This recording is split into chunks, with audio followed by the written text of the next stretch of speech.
I want to now introduce Piyush Verma, who is a senior fellow at ORF America, where he leads the organization's work on energy and climate policy. Welcome, Piyush. Yes. Can you hear me? Good.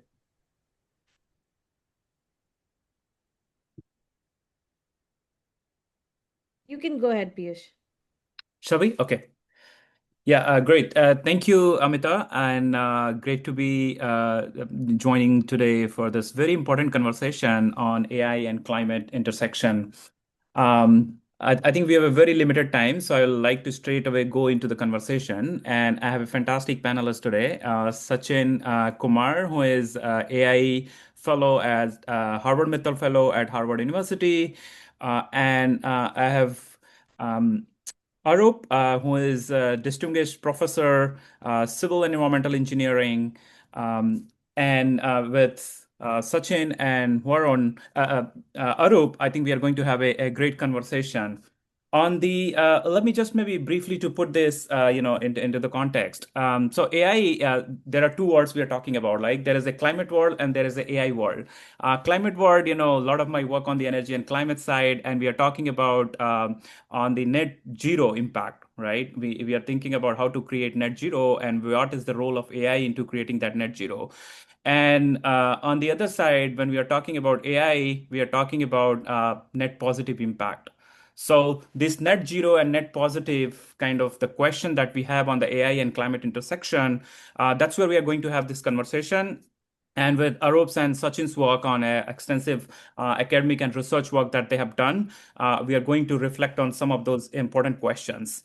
So maybe I would like to come to you, Auroop, first. On the question of looking at, especially from the climate science perspective, where do we understand AI and climate intersection, especially like looking at last 10 years, and if you see like where we are now in terms of technology development, and especially in terms of where we are in terms of AI, what is the difference that you see, like what we have been able to achieve in this 10 years, and how AI can help on the climate side? Thank you very much, Piyush, and thanks for having me, Amita, and everybody else at Indiaspora.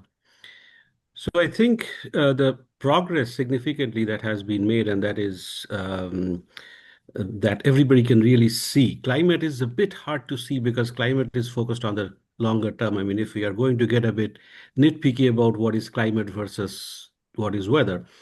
But what we are able to see clearly are the tremendous gains that AI has made in numerical weather prediction. In fact, I would say weather prediction has almost become one of the poster childs for what AI can do.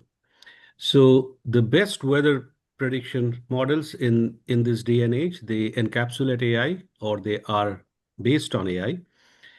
There have been a lot of work coming from whether it's Google DeepMind, whether it's NVIDIA, Microsoft, and all of these other large leading AI companies, which have shown that weather prediction can benefit. Now, although weather and climate are slightly different in various ways, but of course, if we are thinking about a world where climate change exacerbates and intensifies weather extremes, then early warning systems become extremely important for weather. And, being able to respond to weather hazards is important from a climate adaptation perspective. So in our work, for example, and I'm just using that as an example since I know most about it, we showed through a NASA-funded research project that hybrid physics AI systems can enable stakeholders like the Tennessee Valley Authority to inform flood and river management, as well as operators of dams, reservoirs, and hydropower. If you could just tell Auroop, for the audience benefit, what does it mean like hybrid physics AI system? Good question.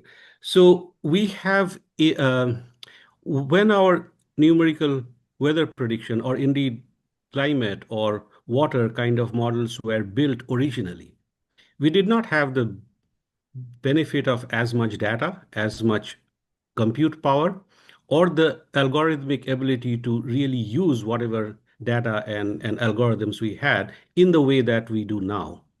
Today, we have all these data, all these GPU and CPU based systems, tremendous ability in terms of algorithms. But question that comes in, some of the fundamental physics that we have, do we, and I use physics here in a broad sense, it could be physics, it could be biology or chemistry, but do we discard all of that physics or all of those engineering principles completely in favor of data? That could be a mistake because then we'll have to rediscover all of those physics.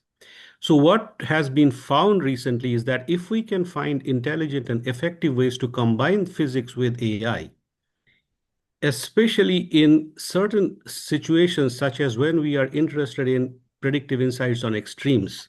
And sometimes extremes are among the most important. Now, extremes by definition will not have enough data. So that is where we are seeing that these hybrid physics AI kind of combinations become very important. So, Great. Yush, does Yeah. that answer your Yeah. question? Thank you. Thank you, Auroop. Yeah. And I think as you talked about from physics to potential, I think maybe Sachin can talk about some of the realities, real applications, if there is any already pilot that's are already happening in terms of how AI can help on the climate world. Thank you, Piyush, for inviting in for this wonderful panel, and thank you to the Indian diaspora. So this question is really important because there is lot of hype about artificial intelligence, and particularly it is in you can say use cases based domain in which presently artificial intelligence is being deployed. But if we talk about artificial intelligence impact in social good and specifically in climate and sustainability, so there are lot of things happening. And if we take examples of the energy systems, so that is probably the most mature space where artificial intelligence applications and you can say real world examples are there. Like utilities are using artificial intelligence for demand forecasting, load balancing, integrating optimally renewable energy sources like solar and wind power into the grid. For example, companies like Google have demonstrated significant reductions around 30 to 40% in cooling energy use for their data centers through AI, and they have been doing it consistently over a period of time. So this is not an experimental stage, this is like a deployment, you can say implication of artificial intelligence and how much benefit it can contribute to the climate, you can say climate domain.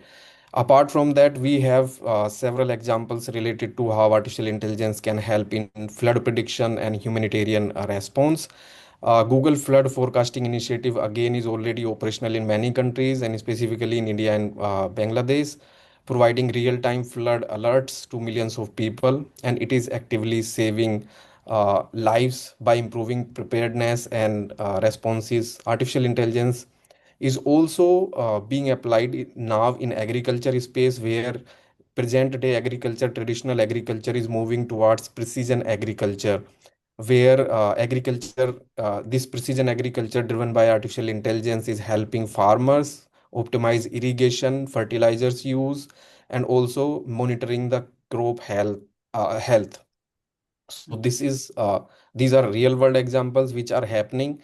And if we see from the perspective of the urban systems and smart infrastructure, so there are a lot of examples where local bodies, governments, they are utilizing artificial intelligence technologies to optimize building energy consumption, traffic is making traffic smart, you can say traffic flow smart, utilizing in smart traffic systems and automatic, you can say challan and all these type of things, and specifically in urban planning decisions to reduce emissions at the urban and city level. So there are a lot of things happening, and it is happening because in the previous stage there was digitalization of the governance systems, and then AI system came and utilizing the already existing data, which makes it easy for artificial intelligence systems to utilize that data and then bring the ability which can predict, which can monitor, which can identify, and which can ultimately contribute to the well-being of the system and addressing the climate addressing the challenges in the climate space. Thank you, Sachin. Thanks for highlighting, yeah, some of the great examples that are already happening across the world. For me, one of the kind of, when I also think about like this AI, there are a lot of kind of positive impact as you are talking, but there are unintended consequences as well, right? We are talking about huge demand for energy that AI needs, and how, especially for example here in the US, we know how the grid infrastructure is getting strained. There is additional stress coming on the grid because of demand for electricity, maybe from data centers, but there are other demand as well, EV, maybe coming. Maybe we are seeing extreme weather like extreme heat as well, so all this kind of coming in. um, where are the limits and trade-offs and how those can be managed? Like, how do you see these consequences that we are getting, that how we can manage that, like those unintended things? So maybe Sachin, and then go to Auroop, if you can Yeah, briefly mention. Yeah. thank you, Piyush. So this is a really important aspect and very critical issue around artificial intelligence, because at one point in time, artificial intelligence is helping us to address societal problems and climate problems, and on the another side, it is like contributing to the climate problem. So then we have to think it from different perspectives, and we have to think that how we can uh, presently utilize artificial intelligence so that the innovation doesn't suffer, as well as we are able to address climate related issues because of artificial intelligence. So on one side, we see that AI is driving efficiency, productivity, optimizing energy systems, improving forecasting, and reducing waste. And on the other hand, we are seeing that artificial intelligence and presently generative AI models, which are large training models which require a lot of energy and lot of you can say support of digital infrastructure in the data center, which is very energy intensive. And because of that thing, footprint is growing rapidly. But at present point in time in 2026, there is one report which says that at present point in time, data center currently account for around 1.5% of global electricity. Roughly, that is 0.5% of the carbon dioxide emissions. And that is not big at present point in time. But similarly, if we see the another report, Microsoft own sustainability report shows that 23% increase in total emission since 2020 to 20. So that is driven by AI and cloud expansion. And these are two things. Cloud is required because you want to centralize the data, you want to store the data in the central location and then do the processing. And then because of AI training and you can say computation power and data crunching and everything is happening. So this is a huge challenge. And once this is huge challenge, so we can think and we can go in the direction of that to calculate the net impact of these overall technological developments. So if we see that AI systems consume energy but enables the significant portion of larger reductions in the emission, then it is a good technology. So we should think about in the long terms, we should focus on the life cycle of the emissions rather than just focusing on the compute cost. And in this context, it is very important to know that what is the current you can say current climate return on the compute. For example, according to one of the statistics, AI weather model achieve comparable accuracy to the traditional systems at 9% of the computational cost. So it is like that they are in the same league of accuracy, but still they are utilizing less energy, computational energy. So if we deploy these type of systems, then we will be able to, I think, bring down the negative aspects of artificial intelligence and its technology. And if I take one more lens, or you can say that how we are developing artificial intelligence, so then it is also important that we improve the efficiency of AI infrastructure when we are developing artificial intelligence, improve AI technologies, algorithms, so that they are more energy efficient, and we move towards the green artificial intelligence. Great. Thank you, Sachin. Arup, I wanted to come to you on this. So when we are talking about managing this trade-off, Sachin mentioned like we need to improve the efficiency of AI itself. What is your perspective? Like, what else can be done, to manage those kind of trade-off and the unintended consequences that is stressing the grid infrastructure, and there is a kind of competition we are seeing, in fulfilling the demand for different needs. So over to you. Thanks, Piyush. I think the points that Sachin made, they are all extremely important.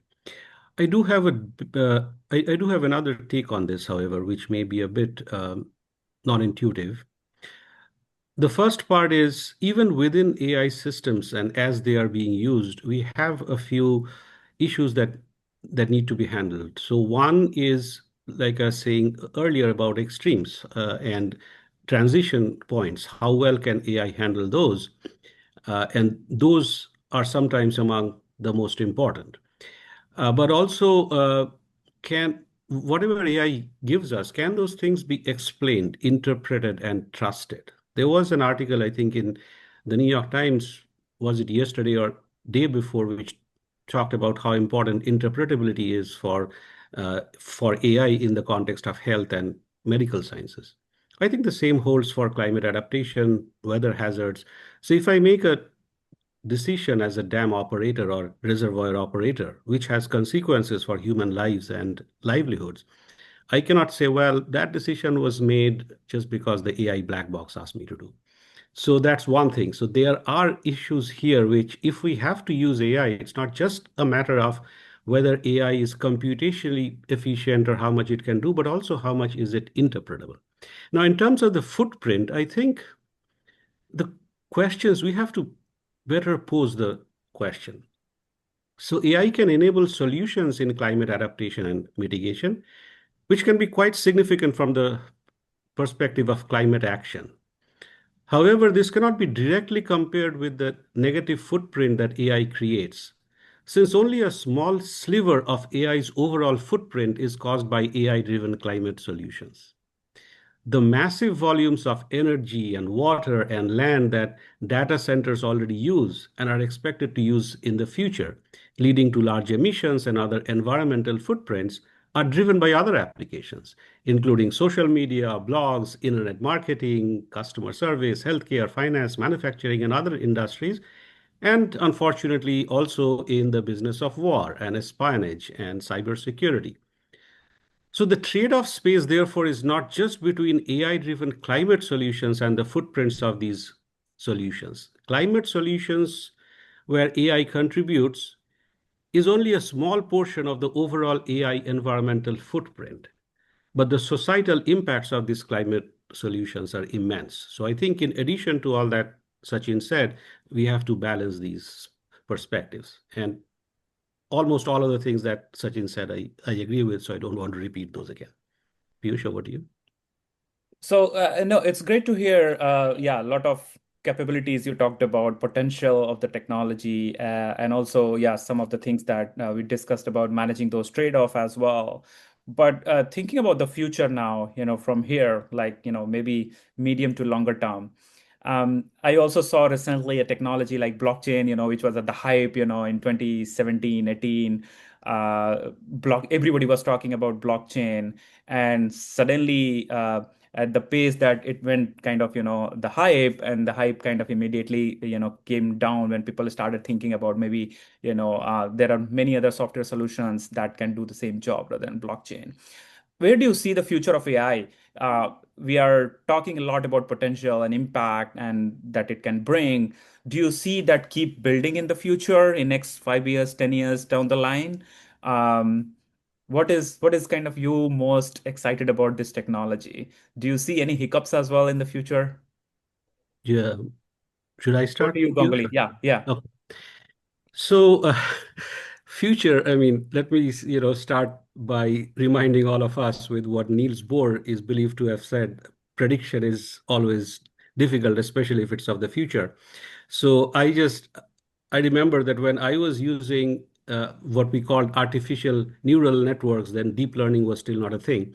So for some aspects of weather forecasting way back now in my own dissertation, and then after that, at some point I started going to when I started going to the computer science conferences, people discouraged me from using neural networks, saying that they are not that important. I mean, they are black boxes. I said, but they were always black boxes.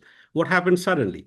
So there was a trend that happened. Everybody said, no, it's not useful. And I said, well, I found them useful for one part of my problem. they don't replace the entire physics, but for that one part, they're incredibly important. So I think they will be useful. And I think, well, over time, we have seen that in this particular case, this was useful, not to say that there was anything prophetic in what I was thinking. But couple of points I want to make. So one is, as we think longer term, in addition to the efficiency, in addition to what AI systems can do for weather, climate, water, ecological systems, we also have to think that we are embedding AI into so many of our critical infrastructure. And what that means is the critical infrastructure, which were already getting more and more connected, are now getting even more connected, and some of them are becoming automated. So in the longer term, it's important for these AI-based systems to not only be efficient, but also have adequate safeguards so that we do not have cascading failures, uh, you know, happening almost in an automated way with some domino effects, and we lose track of that completely. But to your point, over the next few years, I think current trends suggest, if we can extrapolate on that, the biggest climate-related gains from AI would be in adapting to and mitigating the risks of extremes, which, as we all know, are projected to intensify. At decadal timescales, based on, again, current projections, the impacts may be most significant, I feel at least, at the nexus of food, energy, and water systems. Over the next several decades, AI can help in the design of climate resilient materials and infrastructure, as well as in conservation and biodiversity preservation under global change. Piyush, back to you. I'm glad you're talking about safeguards as well, Auroop, because that is also kind of very important to discuss at the same time. Because as AI is getting into everything, like these fundamental energy, water, food that you're talking about, on the nexus, how AI can help. At the same time, it makes the system more vulnerable as well, right? And as we are seeing, we are living in a completely different kind of world at the moment. How yeah, how the infrastructure is being attacked, and how with the digital technologies, the not the positive side of the digital technology, but on the other side of the unintended impact are also kind of advancing. Yeah. So I think Just it's one important. quick note. Yeah, one quick note, Piyush, is if we look at 2012 India, there was delayed monsoon and there was heat waves, and farmers, because of green revolution policies, they have incentives to pull groundwater when they feel it's needed, right? Which was designed for all good intentions, but the unintended consequences is, of course, abstraction of groundwater, but also that it has effects on power grid. Now, when there are such effects on power grids, at some point or other, things might break, and we had the 2012 blackouts, one of the largest in India. And then we had issues with Indian rail failing. So Yeah. natural, human, and engineered systems interacting, and AI can complicate that because these things will now become automated. Piyush, back. So maybe I think we need to wrap up. There is no other question, but maybe just one closing thought, just one key message if you want to give Sachin and Arup. What is that closing sentence? Sachin? Yeah, thank you. So I think I'm fully agree with Professor Auroop, and because there are ethical issues related to artificial intelligence in terms of the data collection, and you can say diversity in the data, which can result in, you can say, biased outcomes. So we need to keep those things in our mind. And as a last quick memorable out means response, I would think that we need to align our artificial intelligence innovation with climate goals through strong governance and clean energy push, so that every unit of intelligence which we create leads to a net reduction in emissions, and we maintain the balance in both sides, that we have huge innovative contribution from artificial intelligence side, and we also are net positive in terms of the damages done through data centers and other computational infrastructure to the energy system and the climate space. Thank you, Sachin. Thank you. Arup, yeah, So one from sentence. me, so we need to make AI systems themselves trustworthy, and we need to safeguard and almost bake in resilience into AI embedded systems, especially when such systems are even partially automated. Great. Thank you, Auroop. Yeah, we discussed a lot of potential and possibilities, but glad we are talking about trust and ethics and safeguards. I think those are very, very important to talk about at the same time. So thank you both, and over to you, Amita. Thank you, Piyush, Sachin, and Dr. Auroop. This was wonderful and informative. We are super grateful for your support of this event.